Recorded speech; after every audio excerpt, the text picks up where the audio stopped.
स्पर्श करू देत नाही तुम्ही सत्यनारायणामध्ये। लग्न सुद्धा एक यज्ञ आणि त्या यज्ञामध्ये जरी तुम्ही दुसऱ्याच्या पोरांना दारू पाजून नाचवत असाल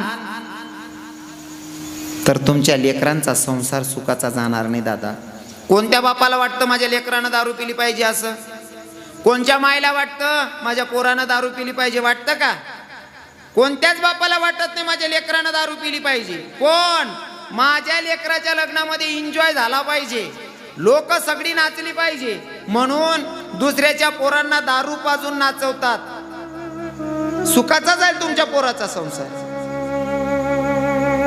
दादा गड्डा खोदला ना दुसऱ्याच्यासाठी, तो कदाचित वाचतो पण त्याच गड्ड्यामध्ये आपण पडतो, एवढं लक्षात ठेवा। नाचल्याच्या नंतरच लग्न चांगलं होतं असं आहे का? किंवा दारू पिऊनच नाचलं पाहिजे असं आहे का? का दारू मागवायची? कुठंतरी हे थांबलं पाहिजे। अरे आपण हिंदू लोक काय वेडपणा लावून ठेवलाय कळत नाही। पोरीचं लग्न करतोय, माझ्या पोरगीचा संसार सुखात गेला पाहिजे, सगळ्या गोष्टींची दक्षता घ्यायची। लग्नाचं टायमिंग काढतो आपण 11:35 12:35 आणि लग्न लावतो 3-3 4-4 वाजेला। सुखाचा संसार होणार आहे का?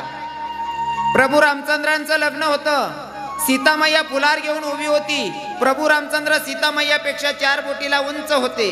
सीतामय्याचा फुलार टाकण्यासाठी हात पुरत नाही। प्रभू रामचंद्र विचार करत होते, मी जर मान खाली केली तर समाजाला चुकीचा संदेश जाईल। जगाचा मालक प्रभू रामचंद्र बायकोच्या पुढे वाकला म्हणून तटस्थ मान खाली करत नाही। सीतामय्याचा हात पुरत नाही। बघणारे होते लखनजी, लखनजीच्या लक्षात आलं माझ्या वहिनीचा हात पुरत नाही, माझा भाऊ बायकोच्या पुढे वाकणार नाही। लखनजीनं हुशारी केली, प्रभू रामचंद्रांचे पाय धरले। लखनजीनं जसे पाय धरले तसे प्रभू रामचंद्र आशीर्वाद देण्यासाठी खाली वाकले। भाऊला बघून नाही पण भाऊचा अंतकरणातला भाव बघितला आणि तो भाव बघून आशीर्वाद देण्यासाठी खाली वाकले। जसे प्रभू रामचंद्र लखनजीला आशीर्वाद देण्यासाठी हात खाली करतात तोपर्यंत लखनजीनं सीतामय्याला सांगितलं, वहिनी साहेब फटक्यात फुलार टाका। सीतामय्यानं फुलार टाकला। लग्न किती लेट लागलं हो काका? फक्त 14 सेकंद लग्न लेट लागलं। 14 सेकंद उशीर झाला तरी जगत जननी सीतामय्या प्रभू रामचंद्रांची म्हणजे ब्रह्मांडाच्या धनीची पत्नी। 14 सेकंद लग्न लेट लागलं तरी सुद्धा आदिशक्तीला 14 वर्षाचा वनवास। आपण 11:35 12:35 लग्न जर 2:30 आणि 3 वाजेला लावू तर आपल्याला किती वर्षात वनवास भेटणार आहे? काही गोष्टी आपण बारकाईने घेतल्या पाहिजे।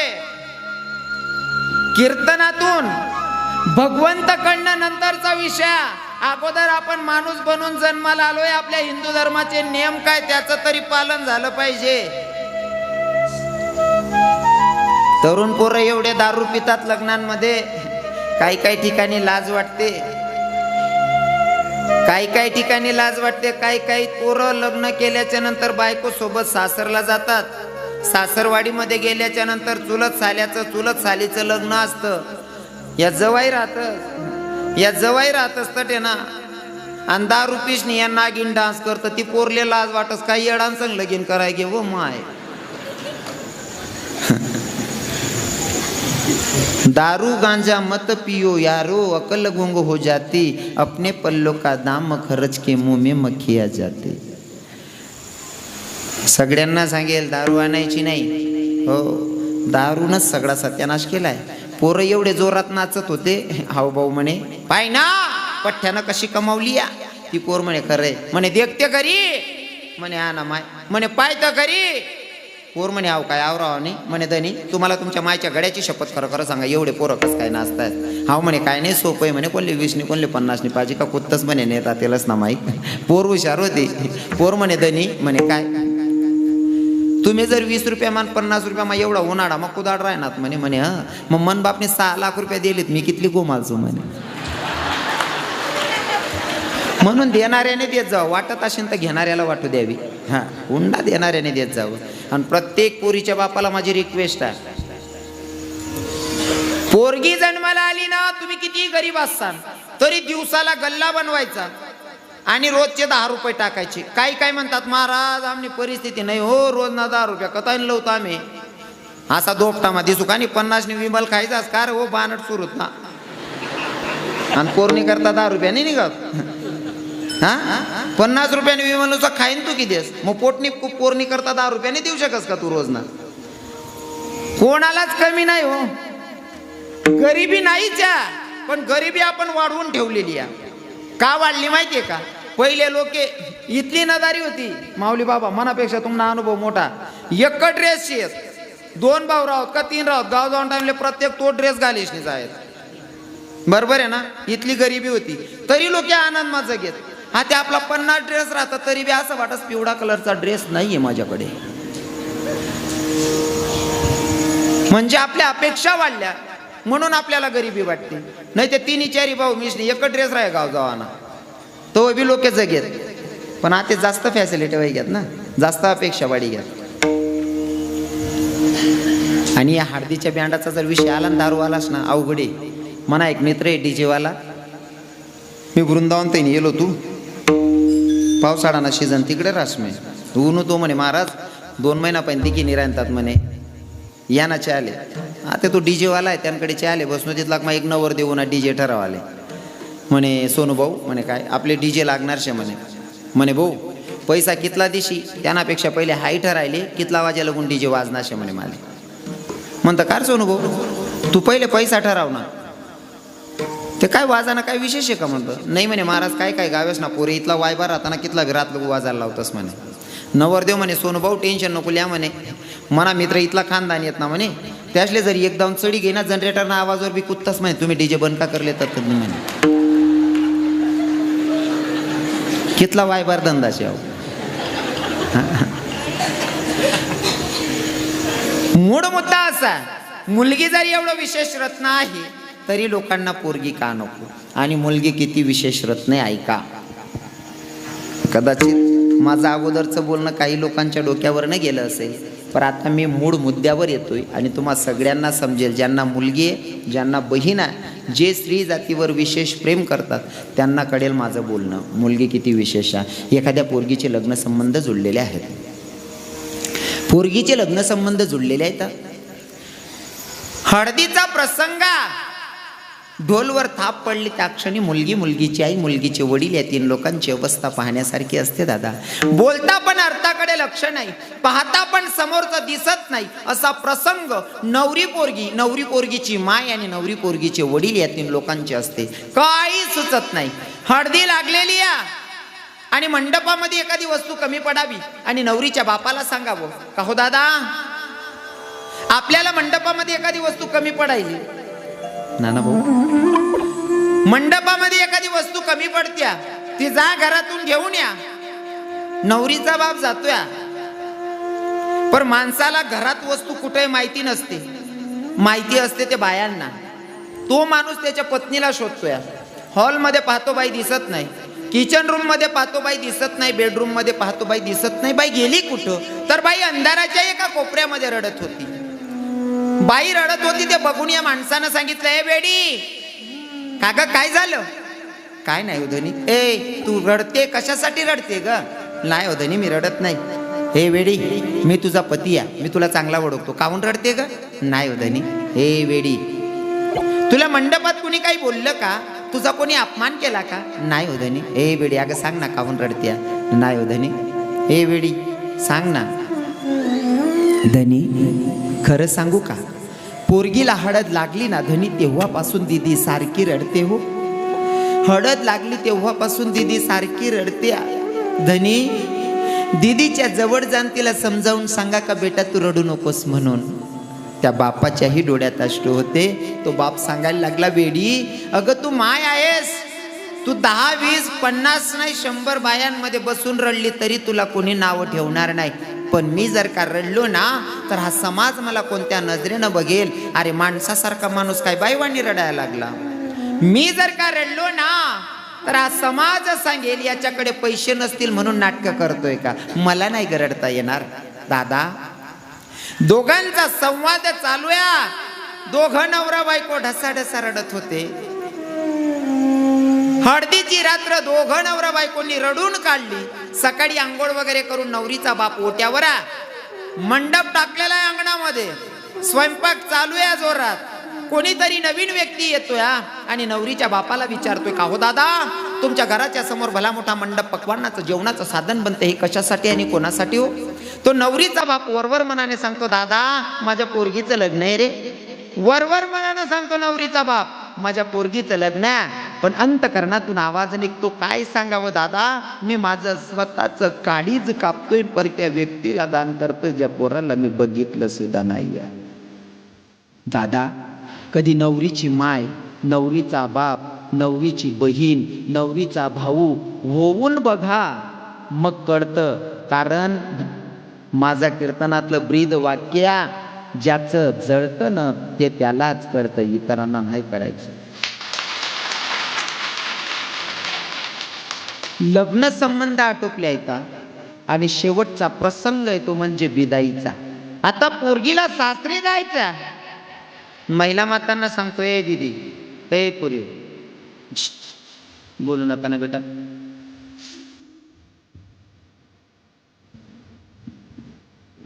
शेवटचा प्रसंग आहे, पोरगीला आता सासरी जायचंय. मी महिला मातांना सांगतो, ताई कदाचित तुम्ही लग्नामध्ये नवरदेवाकडनं जर गेल्यात ना, कलोरी म्हणून जातात ना, काय म्हणतात तुमच्याकडे, कलोरीच म्हणतात ना. तुम्ही नवरदेवाकडनं जातात ना, तर हा वजन दाखवू नका की मी नवरदेवाकडनं गेली. माय, तू सुद्धा कोणाची तरी मुलगी, हे भान कायम ठेवायचं. ती पोरगी मायबाप सोडून निघत्या. काही बाया एवढं वजन दाखवतात, ए पोरी अगं चल आपल्याला निघावं लागतं. आत्या तुमच्या सोबतच येते, पण यायच्या आधी एकदा माझ्या मायला भेटते ना.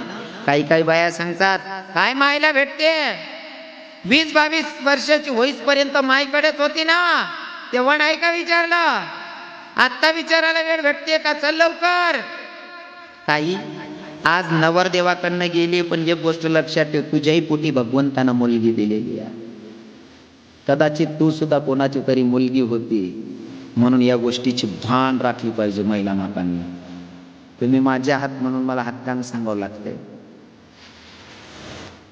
नवरी पोरगीची बॅग भरलेली आहे, 4 व्हीलर गाडी. पहिले बैलगाड्या होत्या, गाडी बाहेर आहे मंडपाच्या. पोरगी सांगते, आत्या तुमच्या सोबतच येते, पण यायच्या आधी एकदा माझ्या मायला भेटते. ओट्यावर माया. नवरी पोरगी जाते आईच्या गड्याला मिठी मारत्या आणि आईला सांगते, आई मी तर चालली ग बाई सासरी, पर आई ऐक ना, माझे पप्पा जर तुझ्यावर रागवले ना, माझ्या बापाच्या बोलण्यात नको जाशील गे. ज्या पोरगीला आपण जन्माला घालतो ना काका, ज्या पोरगीला आपण जन्माला घालतो ना, ती कधी आपली माय होते आपल्या लक्षातही येत नाही. पोरगी मायला समजावते, आई मी तर चालली ग बाई सासरी, पण माझे वडील जर का रागवले ना, माझ्या बापाच्या बोलण्यात नको जाशील ग. कारण माझ्या बापाला बाहेरचंही टेन्शन असतं, घरातलंही टेन्शन असतं. माझा बाप जर तुझ्यावर रागवला तर माझ्या बापाला समजून घेशील ग आई. ती माय सांगते, बेटा तू म्हणते ना तसंच, पण ऐक ना बाळा, जाते ना दिल्या घरी सुतीरा, सासू सासऱ्यांना आई वडील समज, असं कोणतंच काम करू नको ज्याच्याकडे आमची मान खालती जाईल. असं वागून दाखव, तुझ्याबद्दल आम्हाला स्वाभिमान वाटला पाहिजे. मायला भेटलं गेलं. मंडपाच्या कोपऱ्याला चिमुकली बहीण आहे, लहानी दिदी. लहान्या बहिणीच्याकडे जाते, लहान्या बहिणीच्या गड्याला मिठी मारते, लहान्या बहिणीला सांगते, दिदी अगं सारखी सारखी सावली सारखी माझ्या मागं पुढे हिंडायची राणी, जर का तुझी आठवण आली ना बाई, तर हातातला घास हातात आणि घशातला घास घशातच राहील गे दीदी, कशी जगेल मी तुझ्या वाचून. बहिणीला भेटलं गेलं दादा. मंडपाच्या कोपऱ्याला भाऊ उभा, भावाच्याकडे धाव घेते, भावाच्या गड्याला मिठी मारते, भावाला सांगते, दादा माझ्याकडनं जर तुला मारलं गेलं असेल ना राजा, तर या बहिणीला माफ कर रे पिलू. तो भाऊ सांगतो, ताई तू मला मारलं ना बाई, मी त्या क्षणी विसरलो, पण मला रडायला एवढ्यासाठी येतं का ताई तू फिरून कधी येशील, या घराचा एक एक कानानं कोपरा तुझी वाट बघेल दीदी, का तू फिरून कधी येशील म्हणून. मी अभंग निवडतो. या अभंगामागचा जो संदेश आहे तो सगळ्या मायबापांनी, सगळ्या बहिणींनी, सगळ्या भावांनी लक्षपूर्वक ऐका. पोरींचे लग्न संबंध जुळवत असताना फक्त श्रीमंती बघू नका, मुलगा संस्कारी आहे का ते बघा, मगच मुली द्या. नाहीतर आज रविकिरण महाराज हा अभंग घेतल्याच्या नंतर प्रत्येक चिंतनात माझ्या डोळ्यात अश्रू असतो. हा कोण्या भावाच्या डोळ्यात, कोण्या बहिणीच्या डोळ्यात, कोण्या माईच्या डोळ्यात, कोण्या बापाच्या डोळ्यात आला नाही पाहिजे, म्हणून लक्षपूर्वक ऐका. पुरींचे लग्न संबंध जुळवत असताना श्रीमंती बघू नका, मुलगा संस्कारी आहे का ते बघा आणि मगच लग्न ठरवा. कारण माझ्या स्वतःच्या बहिणीचं लग्न संबंध माझ्या बापानं जुळवला. श्रीमंत लोक होते, लग्नही झालं. मी नाही म्हणत होतो, पण बापाच्या पुढे जाता येत नाही. माझ्या बापानं लग्न संबंध जुळवले, लग्नही झालं. 1-2 मोड फिरली माझी बहीण, तिसऱ्या मोडला आली. माझ्या दाजींनी तिच्याकडे सांगितलं की तुझ्या बापाकडनं 10 लाख रुपये घेऊन ये. 10 लाख रुपयाची मागणी केली. 10 लाख रुपयाची मागणी केली. बोलू नका मायबा. 10 लाख रुपयाची मागणी केली. माझी बहीण आली, माझ्या वहिनीकडे सांगून गेली, म्हणले वहिनी माझे घरचे लोक 10 लाख रुपये मागतात. माझ्या वहिनीनं सांगितलं तुम्ही तुमच्या पप्पांना सांगा, पप्पा देतील. जाऊ दे ग, 10 लाखाचा विषय एवढं सोपं नाही ना. मग म्हणले राहू दे तसंच. माझी ताई चालली गेली. माझ्या वहिनीनं मला माझ्या दादाला बसवलं, सांगितलं म्हणले आपल्या घरामध्ये ताईकडनं तिचे घरचे लोक 10 लाख रुपयाची मागणी करतायत. आता रक्षाबंधनचा पिरियड बघितला. मी माझ्या मोठ्या दादाला सांगितलं, म्हणलं जा तुम्ही ताईला घेऊन या. माझा मोठा दादा गेला, माझ्या बहिणीला घेऊन आला. घेऊन आल्याच्या नंतर मी तिला विचारलं, म्हणलं का गं बाई तुझे घरचे लोक तुझ्याकडनं 10 लाख रुपयाची मागणी मागतायत. म्हणलं तुझे घरचे लोक तुझ्याकडनं 10 लाख रुपयाची मागणी मागतायत, मग तू मला का नाही सांगितलं. म्हणले दादा काय रे सांगायचं, पप्पांचा स्वभाव स्ट्रिक असल्यामुळे घरातलं वात राहील, कारण का ना असं करू. 10 लाख रुपयाची मागणी मागतायत. म्हणले जाईल त्यांच्या मनातून स्वार्थ निघेल, राहू दे दादा. म्हटलं ताई त्यांच्या मनातून स्वार्थ निघतं की नाही ते जाऊ दे, पण तू आता जाऊ नको. कारण ते जर काही एवढ्या सुरुवातीला वर्ष पण होऊ देत नाही, तोपर्यंत जर ते 10 लाख रुपयाची मागणी करतायत, ते लोक लय स्वार्थी आहेत. म्हणलं तू जाऊ नको. मी माझ्या ताईला थांबवलं, म्हणलं त्या लोकांच्या मनातून स्वार्थ निघत नाही तोपर्यंत जाऊ नको. माझी ताई थांबली. पण दादा कर्म घेती झोले ते कोणाचे ना चाले. मागे तिच्या मालकाचा फोन आला. तिला सांगितलं की रुपाली तू आत्ताच्या आत्ता निघून ये, माझ्या मायची तब्येत सिरियस आहे. माझ्या ताईचा मला फोन आला, मी गुजरातमध्ये कीर्तनाला होतो. मला म्हणते दादा मला जावं लागेल रे, तुझ्या दाजीचा फोन आलता, माझ्या सासूची तब्येत सिरियस आहे. तिला मी म्हणलं जाऊ नको गो बाई. ती म्हणते दादा जर मी नाही गेली आणि माझ्या सासूचं व्हायला नको ते जर घडलं तर लोक मला तोंड काढू देणार नाही, मला जावं लागेल. म्हणलं बाई आता तुझा संसार आहे, तुला घ्यायचा तो निर्णय घे. माझी ताई चालली गेली. माझा मोठा दादा ड्युटीला, माझे वडील बाहेर गावी होती. माझी ताई तशीच एकटी निघाली. त्या नराधमानं मस्त स्वयंपाक करून घेतला, जेवण वगैरे करून घेतले आणि मस्त रात्री 10:30-11 वाजेला विचारलं रुपाली पैसे आणलेत का. माझ्या ताईनं सांगितलं, म्हणले स्वामी तुम्ही एवढ्या घाईघाई मला फोन केला, माझ्या मायची तब्येत सिरियस आहे. मी तशीच निघून आली. माझा लहान दादा गुजरातमध्ये कीर्तनाला होता, मोठा दादा ड्युटीला होता आणि पप्पा तर बाहेर गावी गेलेले. मी तशीच निघून आली. महाराज गाव पूर्ण शांत होतं. त्या नराधमानं मारायला सुरुवात केली. स्वार्थापोटी मारत होता. कदाचित स्वार्थापोटी का असे ना, त्यांची बाजू खरी आहे, त्यांच्या मनासारखं झालं आणि त्यांना पैसे मिळाले नाही म्हणून मारत असेल. 1-2 चापट मारली असती तर ठीक आहे, 1-2 चापट मारत असेल तर ठीक आहे. त्या नराधमानं माझ्या ताईला मारायला सुरुवात केली. दादा एवढं मारलं माझ्या बहिणीला, एवढं मारलं माझ्या बहिणीला. मारता मारता माझ्या ताईचे 2 हातही तोडले, 2 पायही तोडले. दादा एखादा उपवाशी पोटी भिकारी जसा भीक मागतो ना, ताई 2 दिवसापासून माझ्या पोटाला अन्न नाही, कोणाकडे शिडी भाकर असन तर द्या ना. तो उपवाशी पोटी भिकारी जसा भीक मागतो तशी माझी ताई त्यांना नराधमाकडनं आयुष्याची भीक मागत होती. धनी 10 नाही 20 लाख रुपये द्यायला सांगते, पण मला मारू नका हो, मी तुमच्या पाया पडते ना. तरी तो नराधम मारतच होता. माझ्या ताईनं गल्लीतल्या लोकांना आवाज द्यायचा प्रयत्न केला, काका बाबा मामांजी कोणीतरी वाचवा ना हो, मी तुमची कर्माची नसून धर्माची कन्या समजून मला वाचवा ना. गल्लीतल्या लोकांनी मला सकाळी सगळी हकीकत सांगितली. मी म्हणलं काका खरंच तुमची मुलगी समजून वाचवलं असतं हो माझ्या ताईला. ते म्हणत होते महाराज हे परिवार एवढं नालाय का, यांच्या दारात कुत्र्याला भाकर मिळत नाही तर आम्ही माणसं काय यांच्या दारात जाणार. माझी ताई प्रत्येकाला विनंती करत होती, कोणाला तरी दया येऊ द्या मला वाचवा ना. माझी ताई आवाज देत होती म्हणून त्यांना नराधमानं माझ्या ताईच्या तोंडामध्ये कापड होतं ना, कापड कोंबलं का तिचा आवाज बाहेर यायला नको म्हणून. दादा तो मंडपातला भाऊ सांगत असेल त्याचं मनोगत, पण माझ्यासारख्या दुखावलेल्या अंतकरणाचा रवी किरण महाराजाचं मनोगत ऐका ना.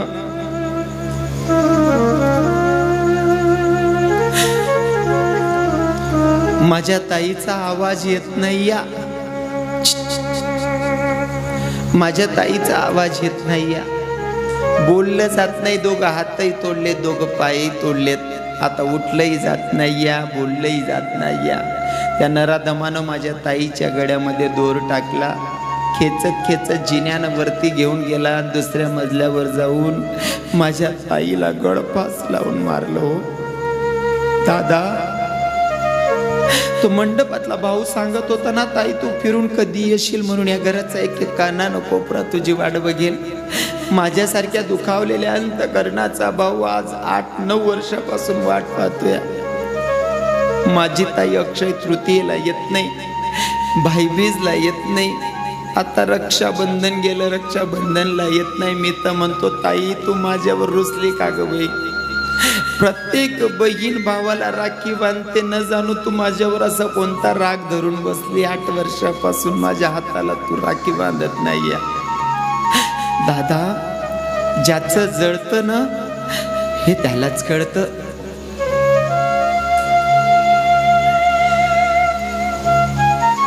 माझा एक कीर्तनातून संदेश असेल, श्रीमंती बघून पोरी देऊ नका, फक्त श्रीमंती बघू नका. पोरं संस्कारी आहेत का ते पण बघत जा, मगच मुली द्या. नाहीतर माझ्यासारखं रडावं लागतं बरं. प्रत्येक सणाला वाट पाहतो, प्रत्येक त्योहाराला वाट पाहतो. ताई अगं सगळ्या बहिणी राखी बांधायला येत आहे भावाला, तुला माझी दया नाही का ग येते बाई? असा कोणता गुन्हा झाला माझ्याकडनं? तू अशा कोणता राग धरून बसली आहे का तू राखी बांधायला येत नाही? बाई बीजला मला ओवाळत नाही.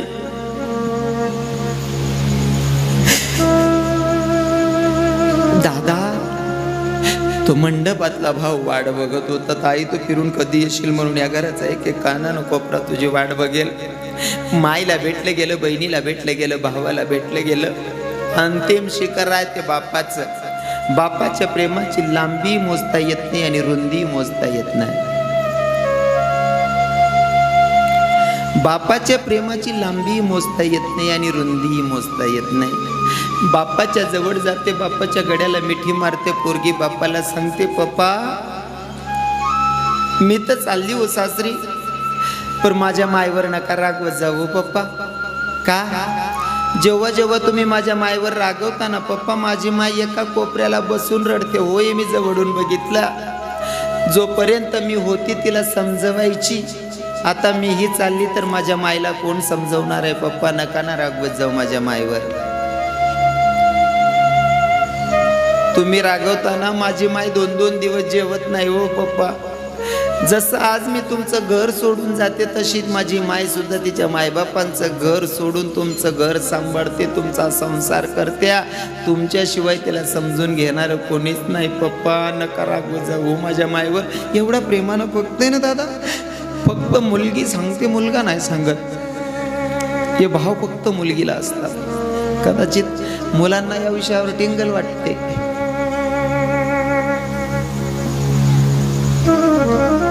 तो बाप पोरीला सांगतो, बेटा जा, दिल्या घरी सुखीरा, सासू सासऱ्यांना आई वडील समज.